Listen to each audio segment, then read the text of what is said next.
Allahumma sholli bi afdali sholati wa abdaiha ala sayyidina Muhammadin jami'il kamalati wa majma'iha salatan turdi kawa turdihi wa tantu biha a'malana wa niyatina wa harakatina wa sakanatina wa ala ashabi wa tabi'in wa salim tasliman kasiro wa hablana bisalat wassalamu alaihim ajran kabiro. Amma ba'du.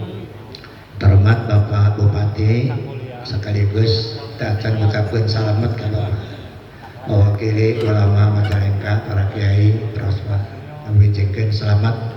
Mudah-mudahan Bapak selalu mendapat bimbingan, hidayah, taufik, rahmat Allah, sukses dalam bertugas. Amin ya rabbal alamin. Yang saya hormati Bapak para perwakilan BI Cirebon dan Bapak Deputi Yang Al-Mukarram Pak Kiai, juga para pimpinan ormas Islam, para kiai, para ulama. Singkat saja, kalau tadi bersifat general ya, barangkali saya ke teknis saja, coba dibuka nih. Saya mulai dari mencoba mengartikan belanja bijak itu apa. Belanja bijak adalah belanja secara cermat dan teliti berasaskan manfaat sesuai kebutuhan, bukan keinginan dan kepuasan. Nanti akan kita coba disampaikan belanja berasaskan manfaat itu seperti apa. Yang berikutnya, ternyata untuk belanja bijak itu perlu kerangka berpikir, perlu mindset bagi kita. Ya, ini saya ambil dari kitab Tafsirul Ma'ani juz 9 halaman 93. Ini adalah kerangka berpikir supaya kita hidup bertawasud, pertengahan dan iktisad sederhana. Nanti dari kerangka berpikir seperti ini nanti kita bisa belanja bijak, kira-kira seperti itu. Di bawahnya itu ada beberapa penjelasan. Tadi seperti disampaikan Pak Kiai sudah muncul, belum. Fakir umuri awas 1H gitu, dari ayat itu, dari Al-Isra 29. Kemudian muncul lagi ma'ala manikta soda, tidak akan miskin orang yang berhemat, orang yang sederhana. Kemudian al-iktisaru fi nafaqati nisfu ma'isa, kesederhanaan dalam nafkah itu sudah sebagian daripada kehidupan. At-tadbiru nisful ma'isa, manajemen ekonomi yang baik itu sudah separuh dari kehidupan. Wa ta'dudu nisful aqli, kasih sayang sebagian dari kecerdasan. Walhamu nisful harami, bingung susah sebagian dari pikun. Biasanya kalau punya keinginan di luar kemampuan suka pusing. Nah ini pusing ini mempercepat tua, jadi tereh kolot lah gitu loh pakai pusing. Makanya kalau Ramadan banyak keinginan di luar kemampuan, nanti timbul alham. Yang ini bagian para nisful haram, sebagian dari pikun gitu. Dan seterusnya di bawahnya ini ada bahwa mana ya, diambil salah satunya aja. Husnul tadbir ma'al afafi khairun min adnama israfi. Bagusnya manajemen dengan terhindar dengan kesalehan.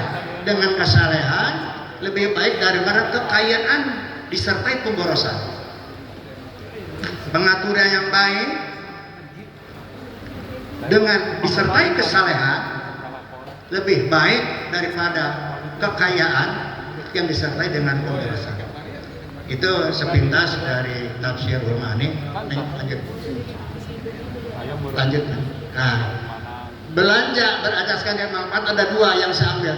Satu manfaat halal namanya, manfaat kontan. Jangan bisa merasa punya anjuk bisa. Lebih baik kontan nanti harganya akan mahal, lebih mahal. Coba usahakan untuk belanja hanya dengan uang yang sudah ada.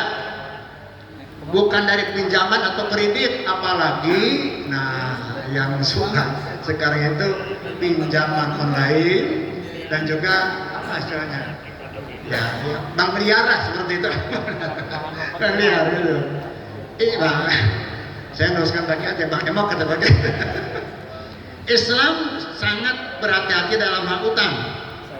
Utang yang berlebihan dapat menimbulkan masalah keuangan dan ketidaktenangan hidup. Tidak nyaman orang banyak utang tuh. Kemudian yang kedua ada manfaat rodahan namanya, yaitu tahan lama. Jadi misalkan barang yang dibeli oleh kita bisa tahan lama sehingga tidak sering ganti seperti itu. Lanjut. Nah sekarang kebutuhan apa? Kebutuhan adalah hal-hal yang diperlukan untuk kebutuhan pokok dan mendesak seperti makanan, pakaian dan tempat tinggal. Keinginan adalah hal yang sifatnya tambahan dan tidak mendesak.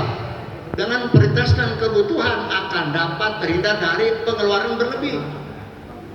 Jadi dasarnya itu kebutuhan, bukan keinginan, apalagi kepuasan, tidak kena puas-puasnya. Hablu takasuru hatta zurtumul maqabir. Ya, lanjut. Sekarang lanjut.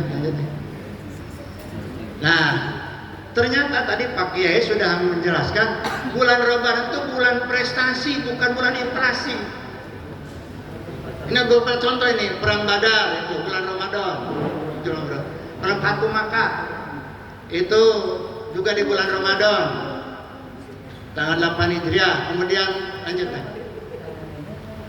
Kemudian penaklukan Andalusia itu bulan Ramadan. Yang pada waktu dikenal dengan the Golden Age of Islam. Masa keemasan umat Islam itu sekitar 8 abad.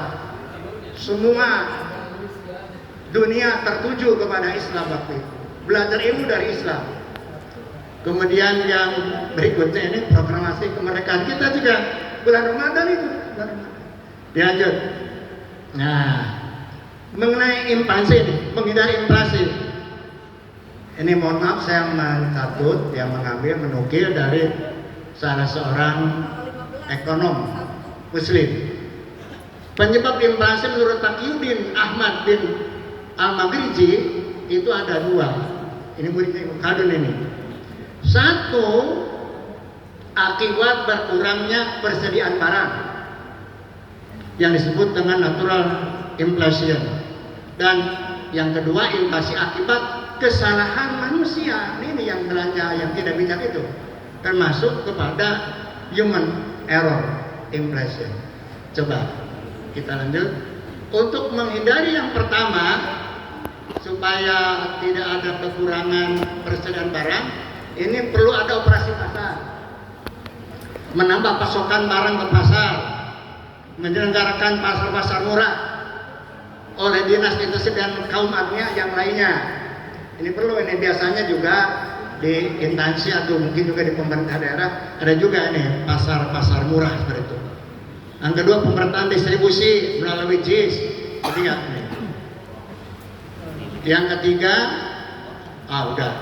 untuk mengatasi penyebab yang kedua, yaitu human error, itu pertama adalah mengarahkan belanja tidak berlebihan dan hanya membeli barang yang benar-benar dibutuhkan dan digunakan, bukan untuk kesenangan dan kepuasan. Inilah yang tadi itu belanja bijak. Kemudian yang kedua, mengingatkan agar tidak bergaya hidup mewah dan berfoya-foya. Yang ketiga, terakhir, melarang menimbun harta dan mendorong untuk berinvestasi kebaikan, membantu orang-orang yang membutuhkan. Ini ada di surat Al-Lumajah. Celakalah bagi setiap pengumpat dan pencela yang mengumpulkan harta dan menghitung-hitungnya. Terima kasih. Assalamualaikum warahmatullahi wabarakatuh. Waalaikumsalam warahmatullahi wabarakatuh. Kasih aplaus buat Pak Kiai. Terima kasih Pak Kiai.